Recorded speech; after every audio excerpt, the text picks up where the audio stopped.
আসসালামু আলাইকুম রহমতুল্লাহি অবরকাতুহু। সম্মানিত দর্শক, ইরান এবং ইসরায়েলের যুদ্ধ এখন তুঙ্গে। এই যুদ্ধ সহসা বন্ধ হওয়ার কোনো উপায় দেখা যাচ্ছে না। বরং যে যুদ্ধ, সেই যুদ্ধে বিশ্বের পরাশক্তি আমেরিকা যদি অংশগ্রহণ করে, একে সামাল দেওয়ার জন্য রাশিয়া, চীন ইরানের পক্ষে যুক্ত হয়, সেটা তৃতীয় বিশ্বযুদ্ধে রূপান্তরিত হবে। এই মুহূর্তে যদি আমেরিকা নিজেকে দূরে রাখে, যুদ্ধে অংশগ্রহণ না করে, তো সেক্ষেত্রে তার একটা মারাত্মক পরিণতি অপেক্ষা করছে। পুরো মধ্যপ্রাচ্য জুড়ে তার কয়েকশো সামরিক ঘাঁটি রয়েছে, মার্কিন ঘাঁটি রয়েছে। তো সে সকল মার্কিন ঘাঁটির উপর ইরান আক্রমণ চালাবে সঙ্গে সঙ্গে যদি আমেরিকা সরাসরি যুদ্ধে অংশগ্রহণ করে, অর্থাৎ তার কোনো বেস থেকে বা মূল ভূখণ্ড থেকে অথবা তার যে রণতরী থেকে সেই ইরানের উপর আক্রমণ চালায়। তো সেক্ষেত্রে পরিস্থিতির কথা চিন্তা করুন যে ইরান খুব দ্রুত ইরাক দখল করে নিতে পারবে এবং ইরাকের জনগণ ঠিক এই মানে সুযোগের অপেক্ষায় বসে আছে। তারপর জর্ডান। ফলে এখন ইসরায়েল আক্রমণ করতে গিয়ে তাকে যেভাবে ইরাক এবং জর্ডানের আকাশপথ এবং সেখানকার সরকার এবং মার্কিন ঘাঁটির যে বাধার মুখোমুখি হতে হচ্ছে, সেটা তাকে হতে হবে না। কুয়েতের ক্ষেত্রে একই অবস্থা হয়ে যাবে। আবার অন্যদিকে যদি আমেরিকা এই মুহূর্তে সেটা গ্রহণ না করে, অর্থাৎ যুদ্ধে অংশগ্রহণ না করে, সাগরীয় দেশগুলো আমেরিকার বন্ধুত্বের ব্যাপারে আশাবাদী হবে না যে তারা কঠিন এবং ঘোরতর বিপদের দিনে ইসরায়েলকে সহযোগিতা করেনি, তো আমাদেরকে কি আর করবে। এখন রূঢ় বাস্তবতা হলো যে ইসরায়েলের যে মজুদ, অভ্যন্তরীণ অস্ত্রের মজুদ, সেই অস্ত্রের মজুদ হাইয়েস্ট এভাবে যুদ্ধ চললে ৮ থেকে ১০ দিনের মধ্যে তা শেষ হয়ে যাবে। আর ঠিক সেই সময় অস্ত্র, গোলা বারুদ সরবরাহ করার সাথে সাথে এখানে তাদের পক্ষ হয়ে যদি প্রক্সি যুদ্ধ পশ্চিমা দেশগুলো না করে, ইরানের মোকাবেলা করাটা কঠিন হয়ে যাবে। তো এইরকম যে একটা পরিবেশ এবং পরিস্থিতি, সেই পরিস্থিতিতে ইরান ধীরে ধীরে এই যুদ্ধটিকে দীর্ঘায়িত করতে চাচ্ছে। রাশিয়াও দীর্ঘায়িত করতে চাচ্ছে। আবার অন্যদিকে এই যুদ্ধের ব্যাপারে আমেরিকা রাতারাতি সিদ্ধান্ত নিতে পারছে না। এখনো পর্যন্ত হরমুজ প্রণালী বন্ধ হয়নি। যদি হরমুজ প্রণালী বন্ধ হয়ে যায়, তাহলে তেলের মূল্য আরও বেড়ে যাবে। ফলে আমরা আজকে যে বিষয়টি নিয়ে আলোচনা করব, সেটি হলো এই ইরান এবং ইসরায়েলের যে যুদ্ধ, এই যুদ্ধে ধরুন ইরানের পরাজয় ঘটল। এখন যারা ক্ষমতায় আছেন, মানে ডক্টর মোহাম্মদ ইউনূসের সরকার, তাদের উপর পশ্চিমাদের একটা আশীর্বাদ রয়েছে, অর্থাৎ ইউরোপীয় ইউনিয়ন এবং আমেরিকার। যদি ইসরায়েল জিতে যায়, তাহলে ডক্টর মোহাম্মদ ইউনূসের সরকারের ক্ষমতা বেড়ে যাবে, দীর্ঘায়িত হবে এবং তাদের সাথে একটা টুস শব্দ কেউ করতে পারবে না।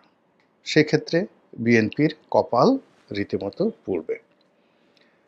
এই গেল প্রথম সমীকরণ। দ্বিতীয় সমীকরণ হলো যে after doctor Mohammad Yunus alternative হবে ভারত এবং আওয়ামী লীগ। আপনারা জানেন যে মোসাদের একেবারে ঘনিষ্ঠতম বন্ধু হলো ভারত। তো এক্ষেত্রে ইসরায়েলের জয় মানে ভারতের বিজয়।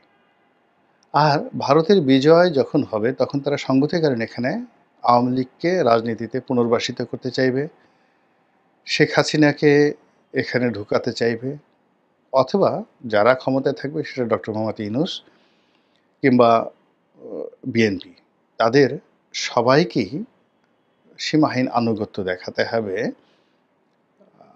ভারতের প্রতি।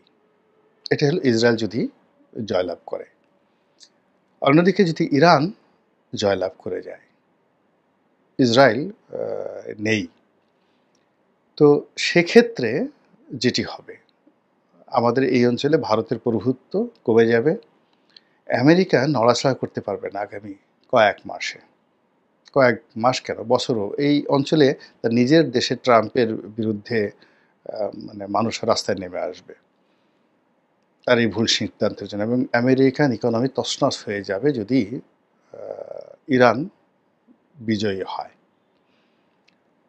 আর সেক্ষেত্রে ডক্টর মোহাম্মদ ইউনূস এবং বর্তমান সরকারের নাম নেওয়ার মতো মানে কিছু থাকবে না, পালানোর মতো কোনো জায়গা থাকবে না। এবং পুরো পরিস্থিতি ইরান বিজয়ী হলে পুরো পরিস্থিতি অটোমেটিক্যালি আ চীন, ইরান, পাকিস্তান এবং সেই সমীকরণে বিএনপির একেবারে নখদর্পণে চলে আসবে। এই পরিস্থিতিতে বিএনপি বলেন, আওয়ামী লীগ বলেন, যেকোনো দলের রাজনৈতিক বন্ধন থাকে সুদৃঢ় এবং সেই রাজনীতি কখনো ভেঙে যায় না। রাজনীতিতে যখন সুসময় আসে, সেই সুসময়টা যদি ঠিকমতো বরণ করে নেওয়ার মতো প্রস্তুতি না থাকে, তাহলে সবকিছু এলোমেলো হয়ে যায়।